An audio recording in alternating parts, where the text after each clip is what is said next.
तो दोस्तों आज इस वीडियो में बात करते हैं कि एज केयर में काम करने के क्या क्या आपको बेनिफिट हो सकते हैं एज ए नर्स। तो इस वीडियो को लास्ट तक देखिएगा और कमेंट करके जरूर बताइएगा आपको ये वीडियो कैसी लगी। कोई बात कहां से। तो राम राम दोस्तों, मेरा नाम है सचिन धवन और फिलहाल मैं हूँ एडलेड ऑस्ट्रेलिया में। अगर आप मेरी वीडियोस को पहले देखते हो तो आपको पता होगा that I have been working as a nurse from last 4.5 years। तो भाई आज इस वीडियो में बताने वाला हूँ कि क्या आपको बेनिफिट हो सकते हैं एज केयर में काम करने के। मैं पिछले 4.5 साल से एज केयर में जॉब करता हूँ। मेजर जो मेरा वर्किंग सेक्टर है वो अब तक एज केयर रहा है। तो आज बात करते हैं भाई क्या सीन होता है। पहले तो भाई एज केयर है क्या सीन, जब मैं आपको बताता हूँ। मैं शुरू में गया तो मैंने जब एज केयर पहली बार देखा तो मुझे लगा कि होटल टाइप है।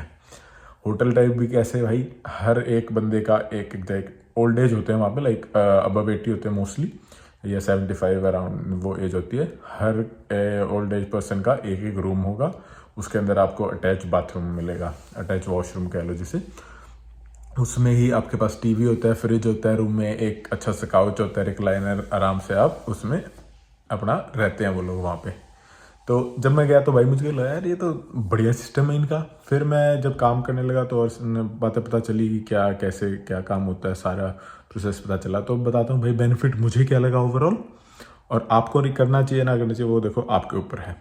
अब पहला बेनिफिट मुझे लगा कि मैं जब हॉस्पिटल में, अगर आप ऑस्ट्रेलिया में जाते हो भाई हॉस्पिटल में, तो आपको एडीएल्स करने पड़ते हैं। एडीएल्स में आप शावरिंग, क्लीनिंग, पैड चेंज, जो भी आपकी नॉर्मल डे टू लाइफ रहती है आपकी एक्टिविटी, वो सब करनी पड़ती है। You need to assist them in it है। तो अगर आप आरएन हो एज केयर में तो आपको वो नहीं करनी पड़ती, क्योंकि वहाँ आपके पर्सनल केयर असिस्टेंट्स या पर्सनल केयर वर्कर्स होते हैं जो ये सब करते हैं। दूसरा, एक तो आपको उसमें तो इसलिए मेरे को लगा कि okay this is something good, चलो अगर आपको ये अवॉइड करना है तो आप वो कर सकते हो, ठीक है, नो एडीएल्स। दूसरा मैं आपको बताऊं तो भाई आपका जब आप अगर एज केयर में आप परमानेंट जॉब कर रहे हो तो आपके पास परमानेंट रोस्टर होता है। आपको पता होता है कि मेरी फ्राइडे की इस टाइम की शिफ्ट होती है, सैटरडे की इस टाइम की होती है, संडे की इस टाइम की होती है। इस हिसाब से आप आगे आपका पर्सनल लाइफ को आप बैलेंस कर सकते हो, जो कि मुझे बहुत अच्छा लगता है कि आप, मुझे पता है कि मैं इस दिन काम नहीं कर रहा हूँ, ठीक है, अगर मुझे कुछ प्लान करना है तो मैं उस दिन कर सकता हूँ। तो ये बढ़िया लगता है भाई, ठीक है। ये आपका हो गया दूसरा पॉइंट कि आपको अच्छे से टाइम मिल जाता है। अब तीसरा आपको जो मैं पॉइंट बताऊं तो भाई as compare to hospital, RN के लिए थोड़ा काम कम भी होता है, बट इट डिपेंड्स, आपके aged care to aged care काम डिपेंड करता है। कुछ एज केयर में जैसे नर्सिस को मेडिसिन, आरएन को मेडिसिन भी करनी पड़ती है, कुछ में नहीं करनी पड़ती है। ये भी डिपेंड करता है कि आपकी शिफ्ट कौन सी है। नाइट शिफ्ट है तो इट्स टोटली डिफरेंट, पर काम एज कम्पेयर टू हॉस्पिटल थोड़ा कम है। पर आपको ये और बता दूं भाई, जो केयर करनी है वो थोड़ी ज़्यादा, टोटल पेशेंट लोड ज़्यादा होता है। क्यों, इसमें अगर आप जैसे for example 80 bedded aged care है तो आरएन 80 बेडेड के लिए एक आरएन है। तो आप सोच सकते हो कि क्या सिचुएशन होती है। लेकिन आजकल उन्होंने आरएन के वर्किंग आवर्स ज़्यादा, मिनट्स ज़्यादा दे दिए, तो अभी सिचुएशन थोड़ी बेटर हो गई है एज़ कम्पेयर टू प्रीवियसली।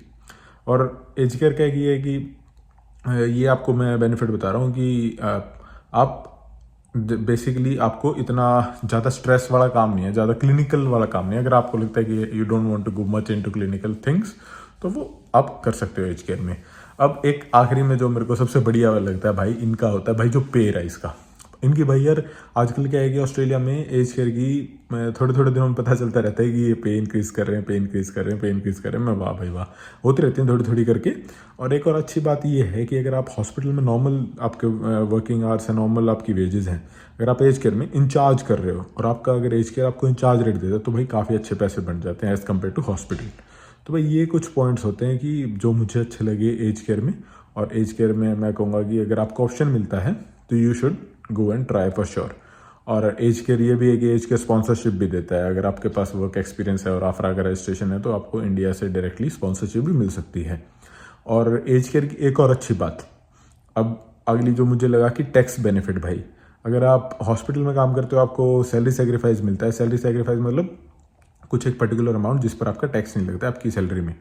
अब हॉस्पिटल में वो 10-1 हज़ार के करीब है, पर अगर आप एज केयर में आते हो तो 15 से 16 हज़ार के करीब आपका एक एज केयर वाला आपको टैक्स बेनिफिट्स मिलते हैं। सैलरी सेक्रीफाइस कहते हैं इसे, थोड़ा और गूगल करोगे तो आपको और बेनिफिट्स पता चलते हैं। इसमें आपको मील एंटरटेनमेंट कार्ड मिलता है, तो काफ़ी अच्छा सीन है, इसमें आप काफ़ी अच्छे पैसे बना सकते हो आपके। तो ये बेनिफिट्स थे भाई एज केयर के। बाकी अब कुछ टाइम बाद आपको और भी बातें बताएंगे एज केयर में और क्या क्या सीन रहता है, बाद में फिर हॉस्पिटल के ऊपर भी डिस्कस करेंगे। बाकी आप मेरे को कमेंट में बता सकते हो कि आपको ये अपनी वीडियो कैसी लगी और आप आगे कैसी वीडियो देखना चाहते हो। And if you want to discuss more in detail you can book a call, आपको डिस्क्रिप्शन में लिंक मिलेगा कॉल बुक करने का, और आप वहाँ पे भी ज़्यादा बात कर सकते हो अगर आपको आपकी प्रोसेस जाननी है। अगर आप ऑस्ट्रेलिया आना चाहते हो, अगर आपने इंडिया से नर्सिंग की है, तो आप वहाँ पर या अपनी पुरानी वीडियोस देख लो भाई। सबसे पहले मैं कहूँगा सारी वीडियोस देख लो, काफ़ी सारी इन्फॉर्मेशन है वहाँ पे। अगर आप फिर भी सोचते हो कि यू नीड टू कनेक्ट, तो you can contact me through that. बाकी भाई चलो मिलते हैं आगे वीडियो में। राम राम।